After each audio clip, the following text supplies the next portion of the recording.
Seigneur soit avec vous. Et avec votre esprit. Évangile de Jésus-Christ selon saint Matthieu. Gloire à toi, Seigneur. En ce temps-là, Jésus, arrivé dans la région de Césarée de Philippe, demandait à ses disciples, au dire des gens, qui est le Fils de l'homme? Ils répondirent, pour les uns, Jean le Baptiste, pour d'autres, Élie, pour d'autres encore, Jérémie ou l'un des prophètes. Jésus leur demanda, et vous, que dites-vous? Pour vous, qui suis-je? Alors Simon-Pierre prit la parole et dit, tu es le Christ, le Fils du Dieu vivant. Prenant la parole à son tour, Jésus lui dit, heureux es-tu, Simon, fils de Jonas. Ce n'est pas la chair et le sang qui t'ont révélé cela, mais mon Père qui est aux cieux. Et moi je te le déclare, tu es Pierre, et sur cette pierre, je bâtirai mon église, et la puissance de la mort ne l'emportera pas sur elle. Je te donnerai les clés du royaume des cieux. Tout ce que tu auras lié sur la terre sera lié dans les cieux, et tout ce que tu auras délié sur la terre sera délié dans les cieux. Acclamons la parole de Dieu. Louange à toi, Seigneur Jésus. Le pape Jean-Paul II disait que l'Église, de même qu'un être humain, l'Église a deux poumons.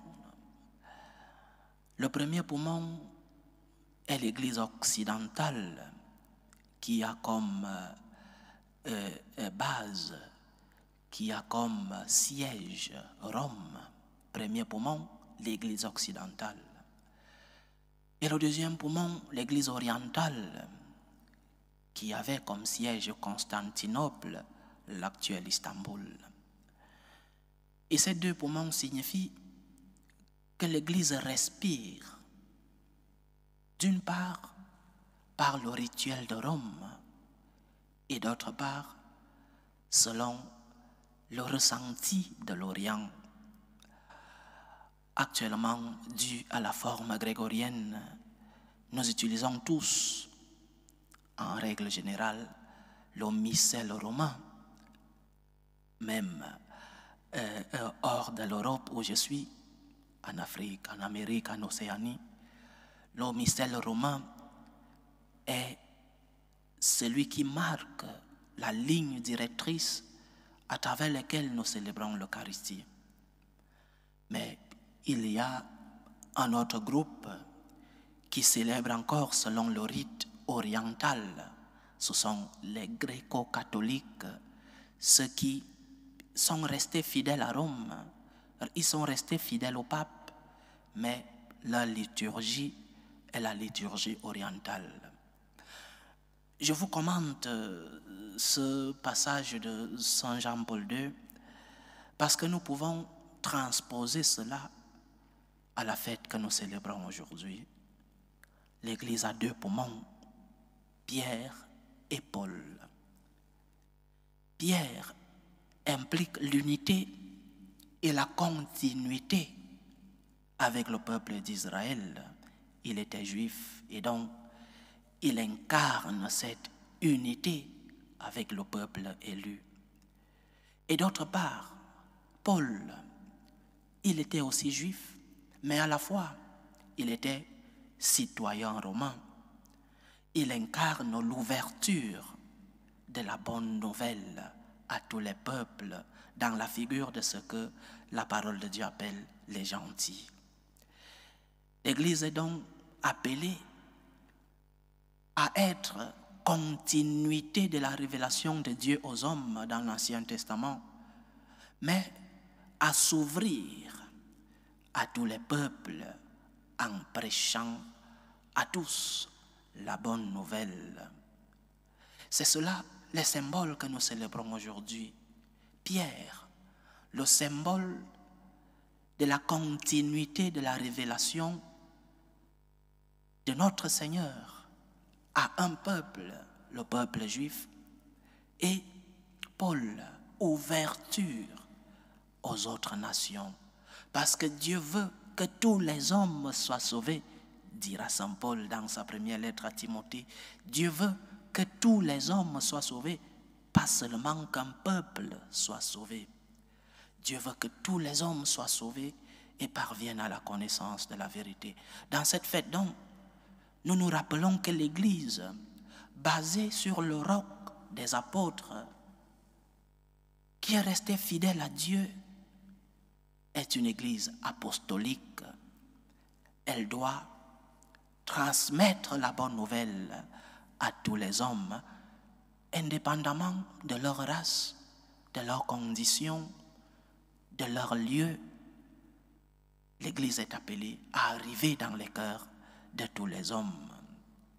Aujourd'hui, avec le phénomène de la globalisation, nous pouvons voir et expérimenter cette réalité de l'Église ouverte à tout le monde. Parfois, tu voyages, tu rencontres des personnes qui ne sont ni de ta race, ni de ton lieu d'origine, encore moins de ta condition sociale, mais qui expriment la même foi que toi.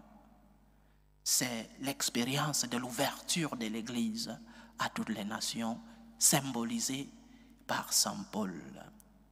Donc, cette Église qui est en même temps continuité de la révélation au peuple juif et ouverture à toutes les nations, nous, comme membres de cette Église, nous devons vivre ces deux réalités. Nous devons vivre avec ces deux poumons. Le poumon de la fidélité à la révélation Ancien et Nouveau Testament et le poumon de l'ouverture au monde. Parce que nous, je ne sais pas si des personnes originaires d'Israël m'écoutent dans ces célébrations, mais la majeure partie d'entre nous, nous avons reçu quelque chose qui nous est venu de ce peuple-là. Et nous qui l'avons reçu, nous avons le devoir, la responsabilité d'être, comme membres de cette Église, d'être des missionnaires. En restant fidèles au message reçu, en restant fidèles à la révélation, mais en s'ouvrant aux autres peuples. Notre Église, ce n'est pas une Église qui vit avec des portes fermées. Notre Église n'est pas une Église exclusive. C'est une Église ouverte, une Église inclusive, parce que Dieu veut que tous les hommes soient sauvés et parviennent à la connaissance de la vérité. Et quelle merveille appartenir à une Église comme celle-là. Quelle merveille appartenir à une Église qui est restée en même temps fidèle au message révélé, mais qui s'est ouverte à toutes les nations. Nous qui avons reçu ce message de la révélation par l'ouverture, Saint Paul, nous devons rendre grâce à Dieu pour ce message que nous avons reçu 2000 ans après. Comment ce message nous est-il parvenu? Un livre ne nous est pas tombé du ciel, comme dans certaines religions que je ne vais pas nommer ici. Un prophète ne nous est pas tombé du ciel. Des missionnaires sont arrivés dans nos villes, dans nos villages, et nous ont transmis ce qu'ils ont reçu. En restant fidèles à la révélation, c'est pourquoi nous continuons d'être appelés judéo-chrétiens. En restant fidèles à la révélation, c'est pourquoi dans nos célébrations, nous lisons encore l'Ancien Testament, mais qui se sont ouverts à toutes les nations. Rendons grâce au Seigneur pour ce magnifique travail des missionnaires. Rendons grâce au Seigneur pour cette donation de ceux-là qui, avec leur faiblesse, avec leur peur, la peur du monde inconnu, avec leur péché, parce qu'ils n'ont pas fait tout bien, mais qui n'avaient qu'une seule mission, aimer Dieu en prêchant sa parole à toutes les nations. Certains ont tout abandonné. Certains étaient des riches dans leur pays, ont tout abandonné, ont tout mis au service de l'Église. Certains sont morts dans des bateaux. Certains sont morts en chemin. Certains ont contracté des maladies dans les lieux où ils sont arrivés et ils sont morts. Ne sont pas retournés chez eux pour nous transmettre la bonne nouvelle, pour nous transmettre le message de Dieu. Certains ont été persécutés, lapidés, tués. Ils ont payé le prix de la transmission de la révélation reçue. Rendons grâce au Seigneur pour cette Église. Valorons ce que nous avons reçu. Nous avons reçu un trésor, le trésor de la révélation. Et cette révélation qui s'est ouverte à toutes les nations. Cette révélation qui est arrivée, comme disait l'apôtre Jacques, qui est arrivée jusqu'au Finistéré, jusqu'à la fin de la terre. Rendons grâce au Seigneur et valorisons ce que nous avons reçu. Parce que la foi que tu as été transmise au prix du sang versé, au prix des sacrifices, au prix de l'abandon de beaucoup, au prix des efforts, au prix de la vie de beaucoup qui ont tout abandonné pour que tu aies la foi que tu as aujourd'hui. Ils n'ont pas tout fait bien. Ils ont fait certaines erreurs. Ils ont commis beaucoup de fautes comme des hommes. Mais ils nous ont donné l'essentiel. Ils nous ont donné Dieu. Ils nous ont laissé la parole. Ils nous ont transmis la révélation. Rendons grâce au Seigneur. Mais cette action de grâce devrait se convertir en imitation. Cette action de grâce pour cette Église, pour cette foi, pour les missionnaires, doit se convertir en imitation. Imiter les missionnaires. Tout chrétien est appelé à être un missionnaire. Tout chrétien est appelé à transmettre la foi reçue. Tout chrétien est appelé à être un Saint Paul qui va évangéliser les peuples gentils. Nous devons tous être des missionnaires, lumière du monde, celle de la terre. Mais comment peux-tu être lumière du monde? Tu peux être lumière du monde en premier lieu en restant uni à Jésus-Christ. Parce que de quoi vas-tu parler? De quoi vas-tu parler? Du changement climatique? De quoi vas-tu parler? Du politiquement correct? Ce que tu devras transmettre, c'est la révélation. Saint Pierre, la révélation. Et en restant intimement uni au Christ, qui est la source de la révélation, tu pourras transmettre cette foi que tu as reçue à ceux qui t'entourent.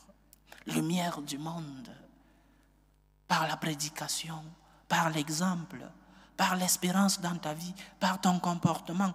Chacun sera missionnaire selon l'appel concret qu'il a reçu. Un père de famille ne sera pas missionnaire comme le père Achille qui est devant vous.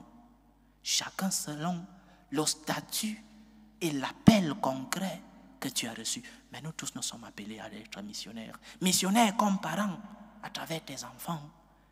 Transmets-tu l'amour de Dieu, la foi que tu as reçue dans ta maison, par ton comportement, par tes paroles, par tes principes et tes valeurs, par ton espérance, par l'amour que tu as pour Dieu, par tes sacrifices et par tes efforts? Ou alors, ta maison, c'est la cour du roi Pédo, où tout le monde fait ce qu'il veut, où les enfants sont, entre guillemets, libres de faire ce qu'ils veulent, où tu abandonnes l'éducation spirituelle de tes enfants. Tu as un devoir comme missionnaire dans ta maison, missionnaire dans ton entreprise. Cela ne veut pas dire de prendre des magnétophones et de crier dans les rues que nous sommes chrétiens. Cela veut dire ceux qui sont autour de toi, dans ton lieu de travail, ont des yeux sur toi. Tu t'es déclaré chrétien, tu t'es déclaré catholique. Ceux qui sont autour de toi ont un regard sur toi. Comment tu vis, comment tu te comportes, comment tu parles. Dans tes moments difficiles, comment tu les gères. Tu dois être lumière du monde et celle de la terre, missionnaire de Jésus-Christ. Saint Paul, ouverture.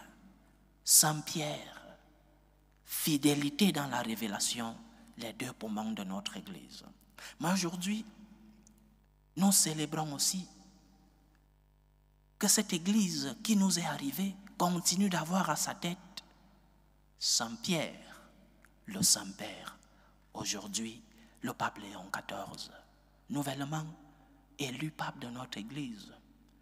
Et nous avons, comme membres de l'Église, ce devoir de l'accompagner dans sa mission, l'accompagner par nos prières, l'accompagner en le défendant. Il commettra des erreurs, comme tous. Il commettra des erreurs, parce que c'est une personne. Il sera peut-être trompé par d'autres, mais nous devons l'accompagner.